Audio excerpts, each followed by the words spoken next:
जय श्री कृष्णा, राम राम, जय माता दी, हर हर महादेव।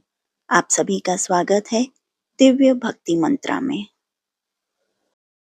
आज की वीडियो में हम वर्णन करेंगे श्री सत्यनारायण व्रत कथा। जो आपको ये कथा पसंद आती है तो please like share and subscribe करें और कमेंट बॉक्स में जय श्री हरि या जय श्री कृष्णा अवश्य लिखें। आप सभी को पूर्णिमा व्रत की हार्दिक शुभकामनाएं और श्री हरि का आशीर्वाद आप सब पर बना रहे।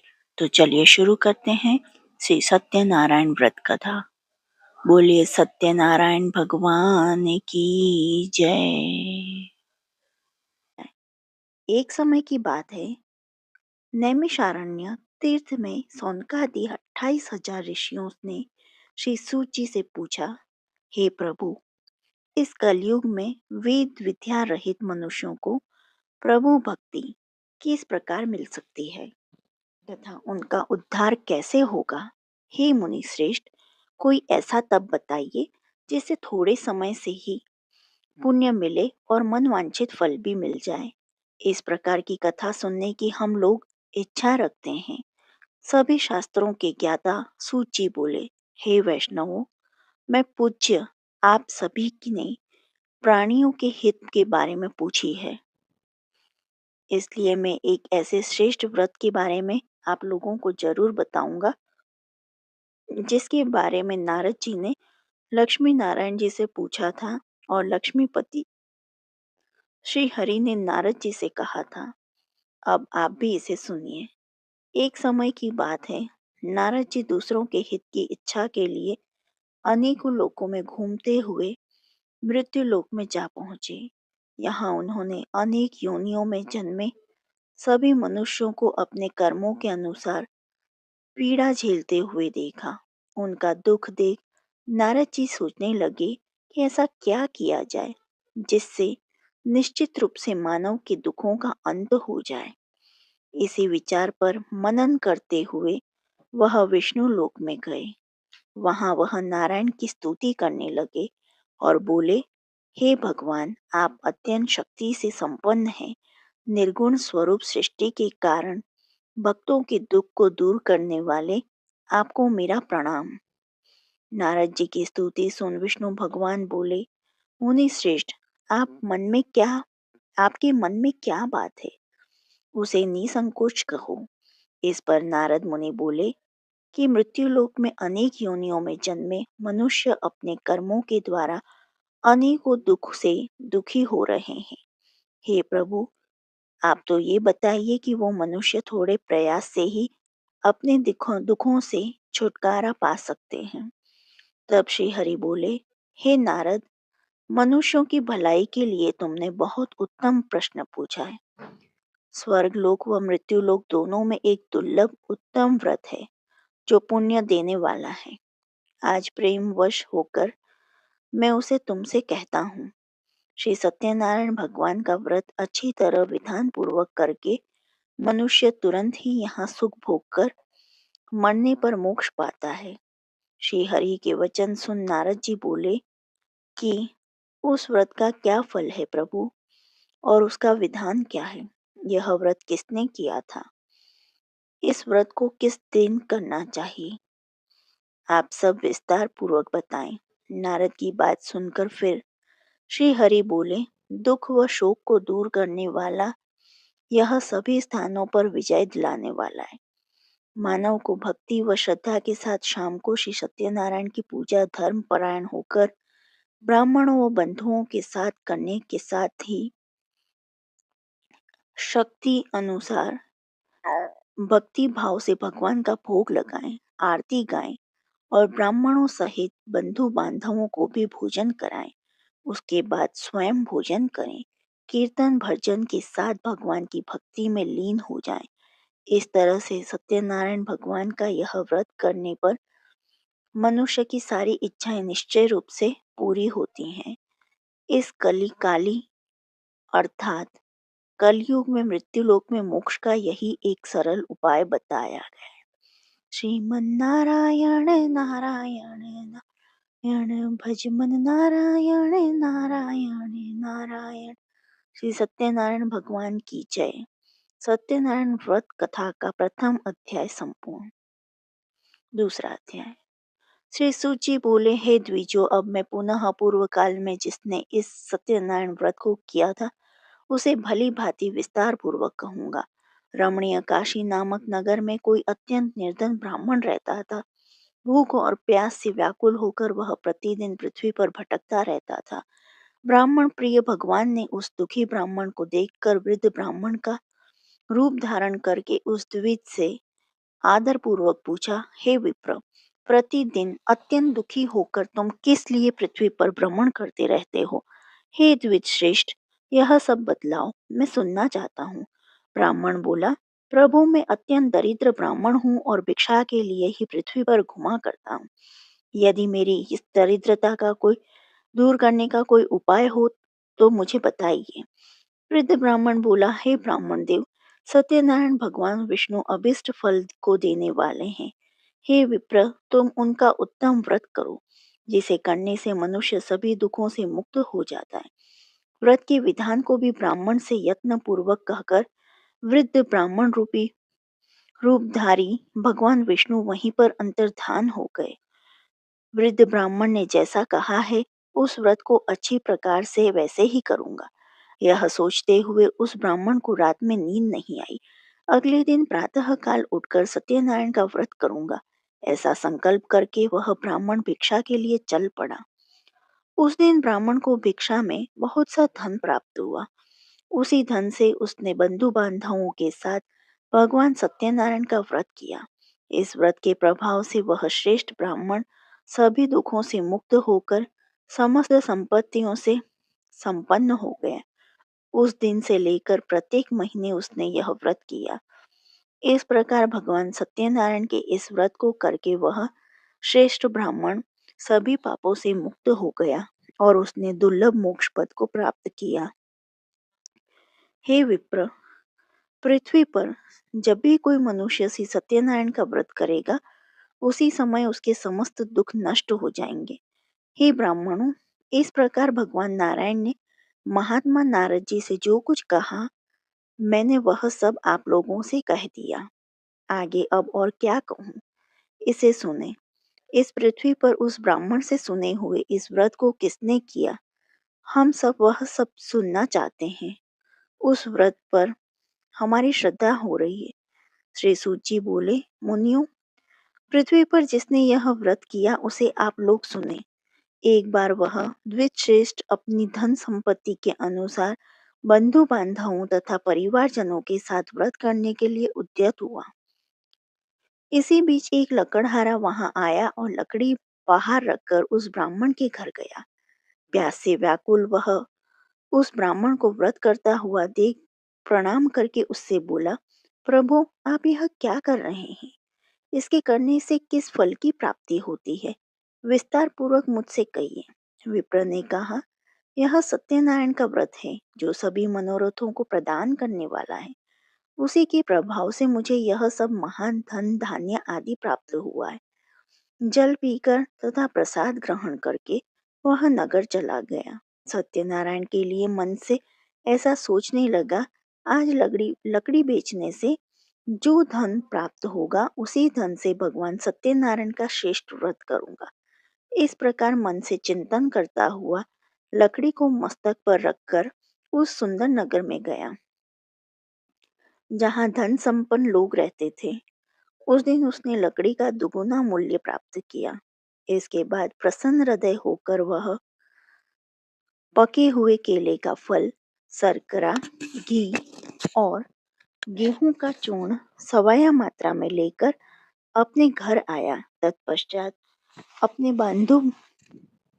बांधवों को बुलाकर विधि विधान से भगवान शिव सत्यनारायण का व्रत किया। उस व्रत के प्रभाव से वह धनपुत्र से संपन्न हो गया और इस लोक में अनेक सुखों का उपभोग कर अंत में सत्यपुर अर्थात वैकुंठ लोक चला गया। श्रीमन्नारायण नारायण हरि हरि, भजमन नारायण नारायण हरि हरि। श्री सत्यनारायण भगवान की जय। सत्यनारायण व्रत का द्वितीय अध्याय संपूर्ण। तीसरा अध्याय। सूत जी बोले, हे श्रेष्ठ मुनियों, अब आगे की कथा कहता हूँ। पहले के समय में उल्कामुख नाम का एक बुद्धिमान राजा था। वह सत्यवक्ता और जितेंद्रिय था।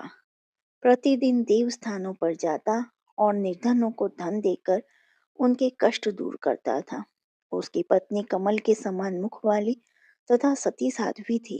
भद्रशिला नदी के तट पर उन दोनों ने श्री सत्यनारायण भगवान का व्रत किया। उसी समय साधु नाम का एक वैश्य आया। उसके पास व्यापार करने के लिए बहुत सा धन भी था।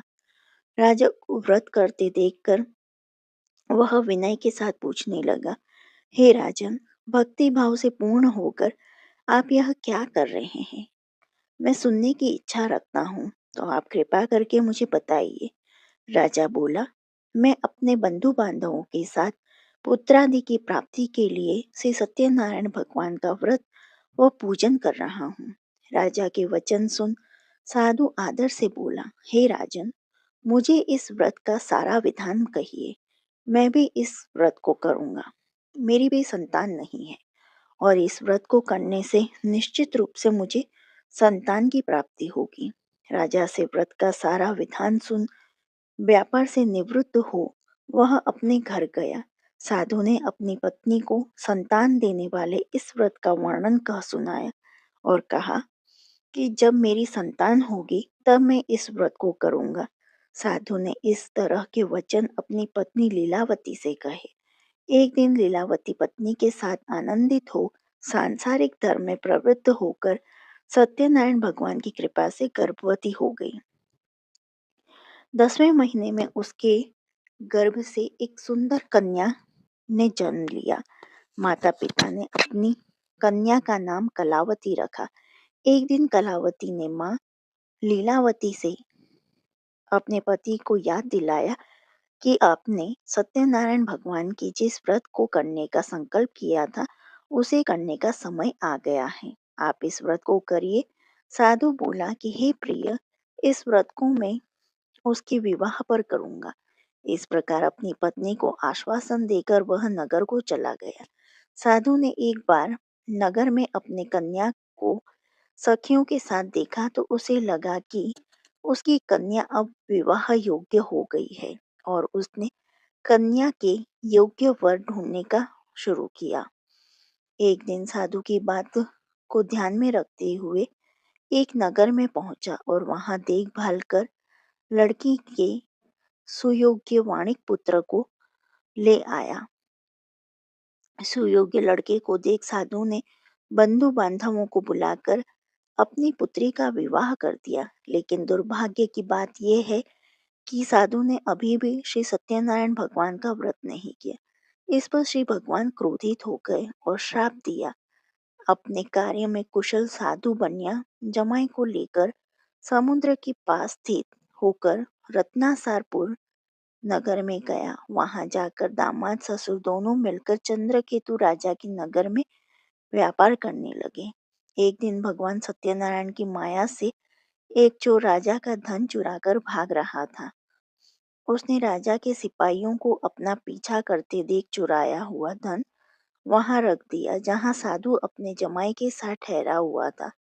राजा के सिपाहियों ने साधु वैश्य के पास राजा का धन पड़ा देखा तो वह ससुर जमाई दोनों को बांधकर प्रसन्नता से राजा के पास चले गए और कहा कि उन दोनों चोरों को हम पकड़ लाए हैं। आप आगे की कार्यवाही की आज्ञा दें। राजा की आज्ञा से उन दोनों को कठिन कारावास में डाल दिया गया। उनका सारा धन भी उनसे छीन लिया गया। श्री सत्यनारायण भगवान से श्राप से साधु की पत्नी भी बहुत दुखी हुई।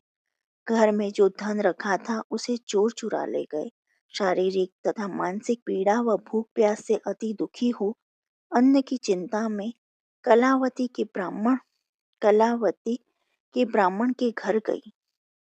वहां उसने सत्यनारायण भगवान का व्रत होते देखा। फिर कथा भी सुनी। वह प्रसाद ग्रहण कर वह रात को घर वापस आई। रात में कलावती रात को घर वापस आई माता की ने कलावती से पूछा, हे पुत्री, अब तक तुम कहाँ थी? तेरे मन में क्या है? कलावती ने अपनी माता से कहा, हे माता, मैंने एक ब्राह्मण के घर श्री सत्यनारायण भगवान का व्रत देखा है। कन्या के वचन सुन लीलावती भगवान के पूजन की तैयारी करने लगी। लीलावती ने परिवार व बंधुओं सहित सत्यनारायण भगवान का पूजन किया और उनसे वर मांगा कि मेरे पति तथा जमाई शीघ्र घर आ जाएं। साथ ही यह प्रार्थना भी की कि हम सबका अपराध क्षमा करें। श्री सत्यनारायण भगवान इस व्रत से संतुष्ट हो गए और राजा चंद्रकेतु को अपने दर्शन देकर कहा, हे राजन, तुम उन दोनों वैश्यों को छोड़ दो और तुमने उनका जो धन लिया है उसे भी वापस लौटा दो। अगर ऐसा नहीं किया तो मैं तुम्हारा धन, राज्य व संतान सभी को नष्ट कर दूंगा। राजा को यह सब कहकर वह अंतर ध्यान हो गए। प्रातःकाल सभा में राजा ने अपना सपना सुनाया, फिर बोले कि उन दोनों को कैद से मुक्त कर सभा में लाओ। दोनों ने आते ही राजा को प्रणाम किया। राजा बोला, महानुभावों, भाग्यवश ऐसा कठिन दुख तुम्हें प्राप्त हुआ है, लेकिन अब तुम्हें कोई भय नहीं है। ऐसा कहकर राजा ने उन दोनों को नए वस्त्राभूषण भी पहनाए। जितना धन उनको दिया था उससे दुगुना कर वापस कर दिया। दोनों वैश्य अपने घर को चल दिए। श्रीमन्नारायण नारायण हरि हरि, श्रीमन्नारायण नारायण हरि हरि। श्री सत्यनारायण भगवान की जय। श्री सत्यनारायण भगवान व्रत का तृतीय अध्याय संपूर्ण। चौथा अध्याय। श्री सूत जी बोले, साधु बन्या मंगलाचरण कर और ब्राह्मणों को धन देकर अपने नगर के लिए चल पड़ा। साधु के कुछ दूर जाने पर भगवान सत्यनारायण की उसकी सत्यता की परीक्षा के विषय में जिज्ञासा हुई। साधु, तुम्हारी नाव में क्या भरा है? तब धन के मद में चूर दोनों महाजनों ने अवहेलना पूर्वक हंसते हुए कहा, दंडी, क्यों पूछ रहे हो?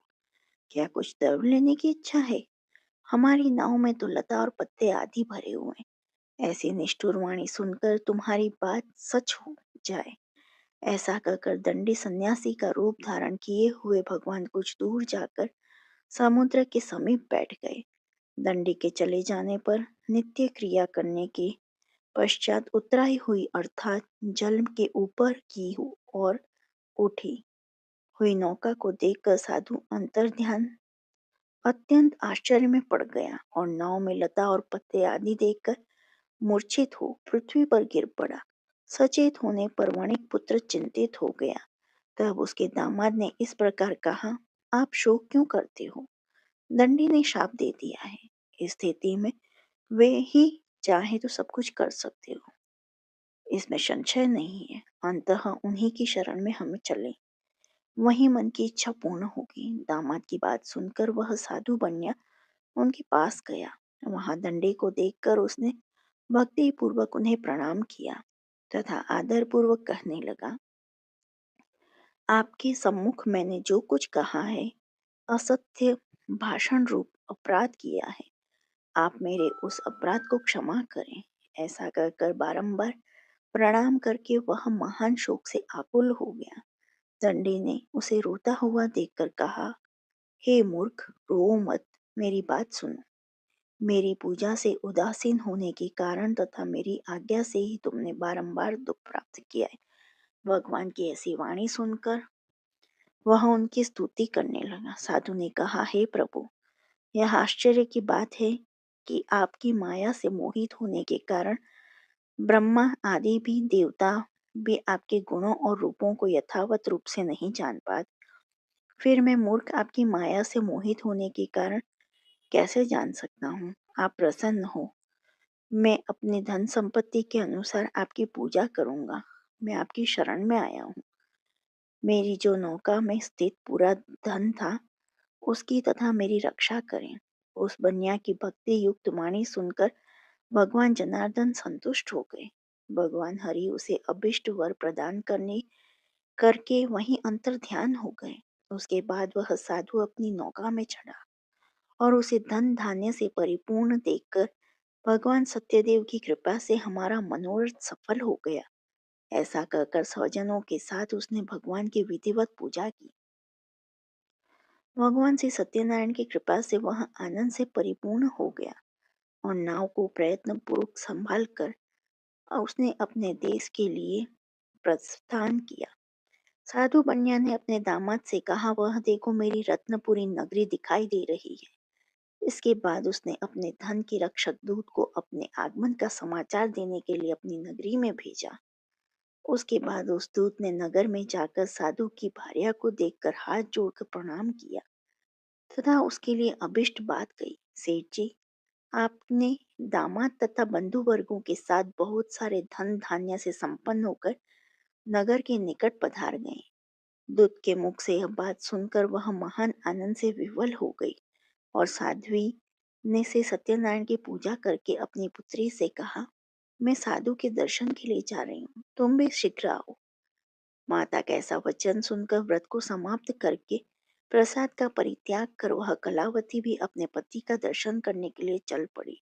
इससे भगवान सत्यनारायण रुष्ट हो गए और उन्होंने कहा उसके पति को तथा नौका को धन के साथ हरण करके जल में डुबो दिया। इसके बाद कलावती कन्या अपने पति को न देख महान शोक से रुदन करती हुई पृथ्वी पर गिर पड़ी।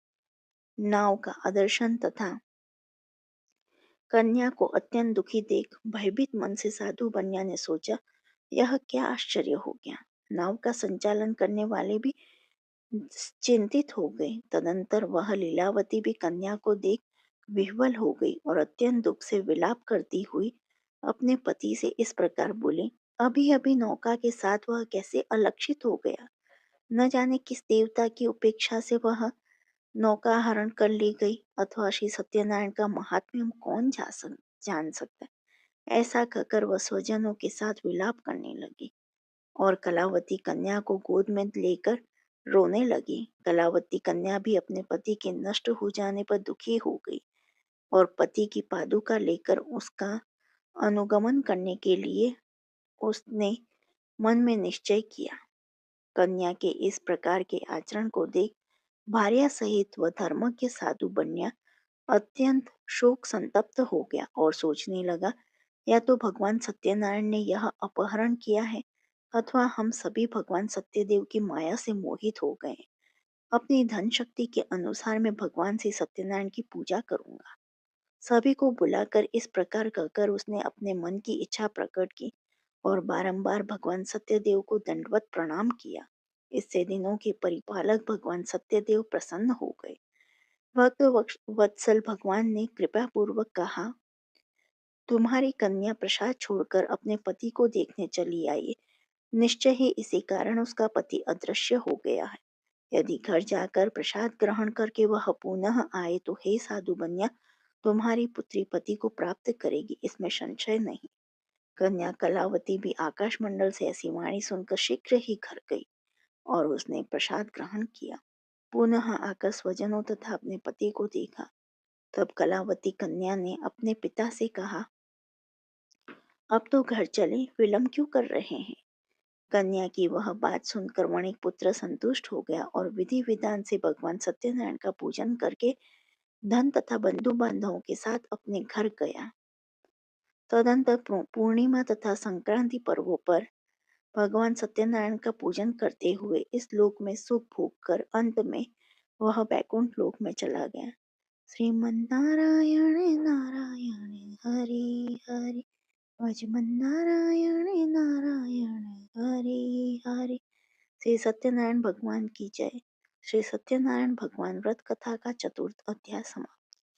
पांचवा अध्याय। श्री सूत जी बोले, श्रेष्ठ मुनियों, अब इसके बाद मैं दूसरी कथा कहूंगा, आप लोग सुने। अपनी प्रजा का पालन करने में तत्पर तुंगध्वज नाम का एक राजा था। उसने सत्यदेव के प्रसाद का परित्याग करके दुख प्राप्त किया। एक के बाद एक बार वह वन में जाकर और वहां बहुत से पशुओं को मारकर वट वृक्ष के नीचे आया। वहां उसने देखा कि गोपगण बंधु बांधवों के साथ संतुष्ट होकर भक्ति पूर्वक भगवान सत्यदेव की पूजा कर रहे हैं। राजा यह देखकर भी अहंकारवश न तो वहां गया न उसे भगवान सत्यनारायण को प्रणाम ही किया। पूजन के बाद सभी गोपगण भगवान का प्रसाद राजा के समीप रखकर वहां से लौट आए और इच्छा अनुसार उन सभी ने भगवान का प्रसाद ग्रहण किया। इधर राजा को प्रसाद का परित्याग करने से बहुत दुख हुआ। उसका संपूर्ण धन धान्य एवं सभी सौपुत्र नष्ट हो गए। राजा के मन में यह निश्चय किया कि वह अवश्य ही भगवान सत्यनारायण ने हमारा नाश कर दिया है, इसलिए मुझे वहां जाना चाहिए जहां श्री सत्यनारायण का पूजन हो रहा हो। ऐसा मन में निश्चय करके वह राजा गोपगणों के समीप गया और उसने गोपगणों के साथ भक्ति श्रद्धा से युक्त होकर विधि पूर्वक भगवान सत्यदेव की पूजा की। भगवान सत्यदेव की कृपा से वह पुनः धन और पुत्रों से संपन्न हो गया तथा इस लोक में सभी सुखों का उपभोग कर अंत में सत्यपुर वैकुंठ लोक को प्राप्त हुआ। श्री सुजीत कहते हैं, जो व्यक्ति इस परम दुर्लभ श्री सत्यनारायण के व्रत को करता है और पुण्यमयी तथा फल प्रदायिनी भगवान की कथा को भक्ति युक्त होकर सुनता है, उसे भगवान सत्यनारायण की कृपा से धन धान्य आदि की प्राप्ति होती है। दरिद्र धनवान हो जाता है, बंधन में पड़ा बंधन से मुक्त हो जाता है, डरा हुआ व्यक्ति वह मुक्त हो जाता है। यह सत्य बात है, इसमें संशय नहीं। इस लोक में वह सभी इसिप्त फलों का भोग प्राप्त करके अंत में सत्यपुर वैकुंठ लोक को जाता है। हे ब्राह्मणों, इस प्रकार मैंने आप लोगों से भगवान सत्यनारायण के व्रत को कहा, जैसे करके मनुष्य सभी दुखों से मुक्त हो जाता है। कलयुग में तो भगवान सत्यदेव की पूजा विशेष फल प्रदान करने वाली है। भगवान विष्णु को ही कुछ लोग काल, कुछ लोग सत्य, कोई ईश, कोई सत्यदेव तथा दूसरे लोग सत्यनारायण नाम से कहेंगे। अनेक रूप धारण करके भगवान सत्यनारायण सभी का मनोरथ सिद्ध करते हैं। कलयुग में सनातन भगवान विष्णु ही सत्यव्रत रूप धारण करके सभी का मनोरथ पूर्ण करने वाले होंगे। हे श्रेष्ठ मुनियों, जो व्यक्ति नित्य भगवान सत्यनारायण की इस व्रत कथा का पढ़ता है, सुनता है, भगवान सत्यनारायण की कृपा से उसके सभी पाप नष्ट हो जाते हैं। हे मुनीश्वरों, पूर्व काल में जिन लोगों ने भगवान सत्यनारायण का व्रत किया था, उसके अगले जन्म का वृतांत कहता हूँ, आप लोग सुने। महान प्रज्ञा संपन्न शतानंद नाम के ब्राह्मण सत्यनारायण व्रत करने के प्रभाव से दूसरे जन्म में सुदामा नामक ब्राह्मण हुए और उस जन्म में भगवान श्री कृष्ण का ध्यान करके उन्होंने मोक्ष प्राप्त किया। लकड़हारा भिल गोहों का राजा हुआ। अगले जन्म में उसने भगवान श्री राम की सेवा करके मोक्ष प्राप्त किया।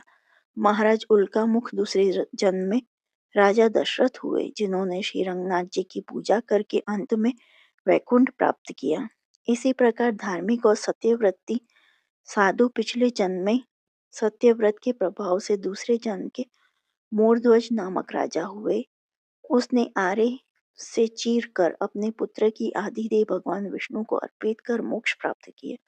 महाराज तुंगध्वज जन्म जन्मांतर में स्वयंभू मनु हुए और भगवत संबंधी संपूर्ण कार्यों का अनुष्ठान करके वैकुंठ लोक को प्राप्त हुए। जो गोपगण थे, वे सब जन्मांतर में ब्रजमंडल में निवास करने वाले गोप हुए। सभी राक्षसों का संहार करके उन्होंने भी भगवान का शाश्वत धाम गोलोक प्राप्त किया। इस प्रकार से स्कंद पुराण के अंतर्गत रेवा खंड में से सत्यनारायण व्रत कथा का यह 5वां अध्याय पूर्ण हुआ। श्रीमन्नारायण नारायण हरि हरि, श्रीमन्नारायण नारायण हरि हरि। श्री सत्यनारायण भगवान की आरती।